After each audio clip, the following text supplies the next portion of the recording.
Hello there, thanks a lot for coming by. PosterCentral.com's video blog today. I'm Pete Howard, and what an advertising piece. Boy, the Midwest Rock Festival in the summer of 1969 took place in, like America's 30th largest city, but it packed a powerhouse of talent, quite a one-two punch, by presenting Led Zeppelin and Blind Faith on the same bill for the only time ever.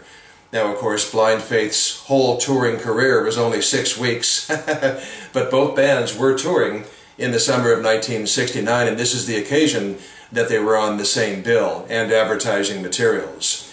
This was quite a British Invasion album rock lineup over 3 days, also featuring Jethro Tull and Joe Cocker. And all four of those artists I've mentioned were all touring off their first albums. Oh, what we would give to go back in time, right?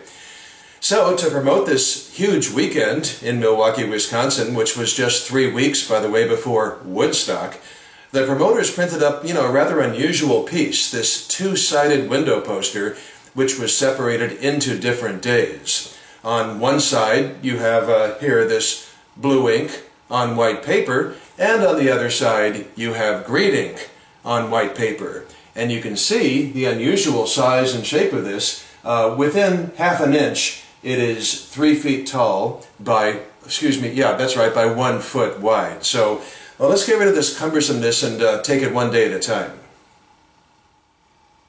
Okay, so Led Zeppelin headlined the first day, or night, that being Friday night, and of all the people on the poster and at this festival, they also had the highest ranking album in the country this weekend. Their debut album, Led Zeppelin, had just fallen out of the national top 20 in Billboard after being there since March.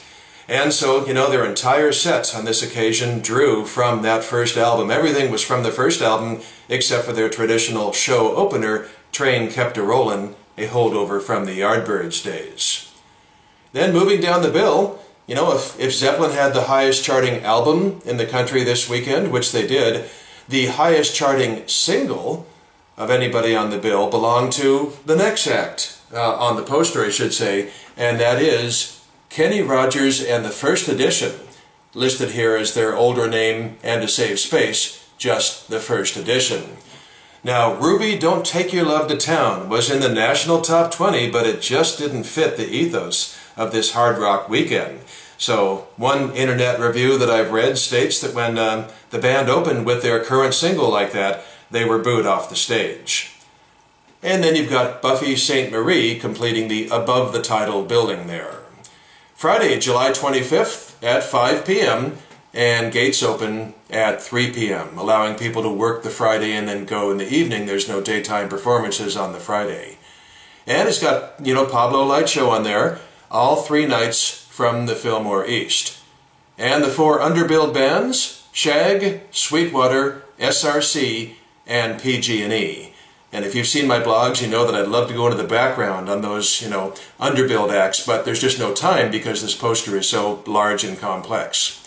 And then up and down both sides of this segment of the poster, you've got the festival name and just this day's date, and then the only time it says on the poster the year, and that would be 69 right by my finger, and up over here as well. Okay, so the middle day, Saturday, was billed as Festival Day, and indeed it was a daytime thing, as well as the evening. Gates opened at noon, and the show starting at 2 p.m.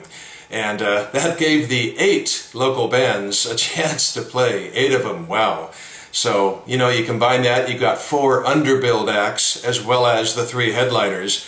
And that means, if you were a big fan of Cream, or Traffic, or Eric Clapton, and here was this new group, and you entered between noon and 2 to try to get close to the stage, that means you had to endure 14 bands before seeing Blind Faith. Wow, I'll tell you, such were the days of rock concerts and festivals, right? So, now it's nice that, Blind Faith is named individually on this. I guess it was actually kind of a marketing necessity, though, for a supergroup. Their album had not quite come out yet, and obviously before the days of the internet, so you just had to tell people, to sell tickets what they had coming to them. So you got Steve Winwood, who, interestingly, after Blind Faith would break up, he would bounce back the following year with Traffic's biggest album ever, John Barleycorn Must Die. So that's neat. And you've got Rick Gretsch from Family on bass, and of course Eric Clapton and Ginger Baker from Cream. Then below them you've got John Mayall touring off fun album Blues from Laurel Canyon, and then Clapton's comrades, you could call them, Delaney and Bonnie and Friends. And then underbilled, those four boxes, sort of in shocking fashion. You've got the MC5 there. Wow, their debut album, Kick Out the Jams, the live album, had been on Billboard's album charts for 5 months at this point.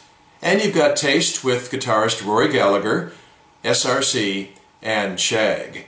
And then in that lighter area down there, you've got the 8 local groups. What's neat is they're listed with the cities in Wisconsin they came from, and 5 of them were from Milwaukee.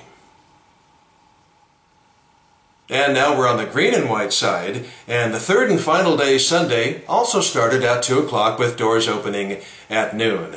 But you know something? The promoter's luck ran out, just like it did with so many music festivals of the late 60s. Yep, it rained on that Sunday afternoon, washing out the headliners, Jeff Beck and Jethro Tull. So that's a darn shame.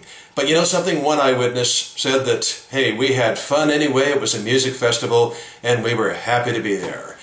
So that washout left Johnny Winter, without even a picture on the poster, as the closing act on Sunday night. Also on hand, as you can see there on the poster, the Bob Seger System, coming off his top 20 hit, Ramblin' Gamblin' Man, soon to lose the moniker System and just being Bob Seger, of course. And you've got the Jim Schwall Blues period, Zephyr, The Litter, and 3 local groups in between, interestingly. And then you have the 4 underbilled acts led by Joe Cocker and the Grease Band. Well, he was obviously not yet famous, touring off his first album with a little help from my friends. Well, how about friends from Led Zeppelin and Blind Faith, huh?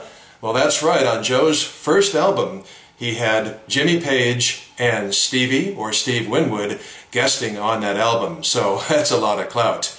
And then also underbilled, you have 3 repeat acts, SRC, the MC5, and Shag. And the fourth side of the poster, the fourth quadrant if you will, is not filled with details like ticket information and directions to the festival and everything, really supporting the fact that this is a 2-sided poster, meant to be posted in windows and on walls and so forth, and not a mailer or something like that. And as you can see, it's just an artistic design with, just the most basic words like the name of the festival and the dates running around there in a circle in the middle. So, like many rock festivals at the end of the 60s, this was billed as the first annual Midwest Rock Festival in some of their marketing materials, but alas, there never was to be a second. But boy, what fun to be there for the first one, huh? What a timepiece from '69. Eric Clapton and Jimmy Page on the same bill. Just, and Jeff Beck on the bill. How's that for a Yardbirds reunion? But Beck canceled because of the rain, as I said. So, really fun, lovely, different 3 foot by 1 foot, 3 feet by 1 foot concert poster, 2-sided. It's fun to do a really unusual piece like this. Hope you enjoyed it. Thanks a lot for stopping by, and we'll see you again for something soon. Bye-bye.